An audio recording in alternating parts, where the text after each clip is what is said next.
Hi, today I wanted to share a little bit about hospice care and how to tend and take care of someone that you love in their or your own home, and instead of having people in nursing homes.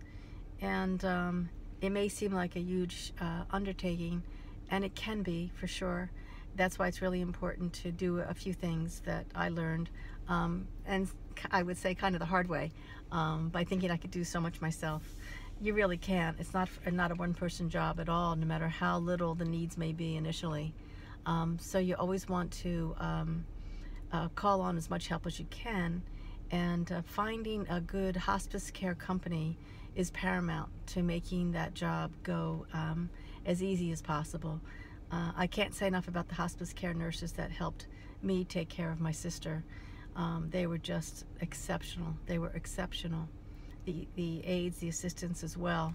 And you have the freedom. Once you find a company that you want to use, you have the freedom to change that company if anything goes wrong. But communication, finding out how they communicate to one another from nurse to nurse, is really important, because this company is, although the nurses were excellent, their communication system was really their downfall for me. And that is, each time a new nurse would come in, instead of being able to look at notes, on an iPad, she would have to take a history and hear things again and again, which is exhausting, absolutely exhausting. So it's really important. Write things down. That helps a great deal, so you don't have to keep repeating and using your voice to explain what needs to be done or what you understand from things, or your list of questions. Really important to keep them always there in the forefront, a running list of what concerns you might have that they can address. But finding a company that find out first how it is that they communicate from nurse to nurse. Some place that's local. I had a company that was located about an hour away from where I lived. I didn't know that at the time. I didn't know that, and it wasn't really a problem, because the nursing staff that they make sure it's the areas that that they cover are well covered and well supplied with good staff. But just sometimes the nurses would have to go back and write the reports, and I would feel for them, because they drove such a long distance, or they'd have to drive such a long distance to get back to their company, their headquarters. So finding a local place, I think, is really, really helpful, and making sure that they have a really clean, neat, fast communication system. Like when you make a phone call and you're in need, you do not want to have to explain again who you are, what your person's name, the person you're taking care of, their name. They should, it's like, and I said this before, boy, I can call and order a pizza and they know more about me than, when I called this one company. So it was so frustrating to have to, give my full name, give her full name, give me a number. If I just could use a number to say, here, attach me to, I need to talk to someone about, without having me to describe all that. So make sure you pick a good company. Make sure you ask those kinds of questions, how it is that their intercommunication works, and how high-tech it is, easy to use, but high-tech. So they're not handwriting notes and using notebooks, and then hoping they took down the right things. They did incredibly well for the techniques that they used. They did incredibly well, I have to say. But anyway, so that's really an important question to be asking, because they are your best company through this time of when you're watching someone you love die. And though they're still alive, they're still living. Make sure you remember that. It's really important. I had a lot of people that were kind of afraid to come, and because they were afraid of death, it's like, well, she's not dead yet. Come up while she's alive. It's not scary. It's lovely, and so anyway, so there are two very important things. So find a good company. Make sure make sure they come recommended too. Ask around. You can ask around, and even ask them for some of their referrals, to talk to them. So doing your homework, a little legwork beforehand, is going to save a lot of time. And then making sure that you ask for help, family and friends. And I've mentioned this before too, is to keep a running list of the needs that you find that you have, concerns, questions, needs, even as simply as, geez, I need this food from the food store. I can't get out to do that.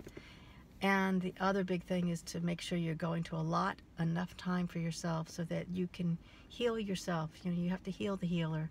So if you're there, not that I'm the healer, I was the healer, but I'm the tender, I'm the caretaker. So who's taking care of me while I take care of my loved one? So make sure, because you just, you know, we're not supermen, we're not superwomen. You know, we're not designed to do it all by ourselves. So make sure you call on people and you keep a list of the things that you do need, so that when someone does call to say, hey, how can I help you? Boy, you have an answer. You can do this, you can do that, you can do this. What do you want to do? You know, you really do need to do that. And especially if it's going to be a long term thing, because, you know, even short term, you can really be worn down when you're just giving and giving, and it's a one-way, you know, it doesn't, not that it's a one-way street, it's not, because the gifts I received, oh my gosh, I can't even begin to describe the gifts I received by being there for my sister, and I'd do it all over again for 15 times as long as I did it, if I could have her with me. So so make sure that your intentions are good, and that you help yourself by getting help for yourself. And yeah, there are ways to, it depends if someone is really you know, bedbound, then you know, all the care that they need for their physical bodies are you know, in your hands, or at least you're managing it.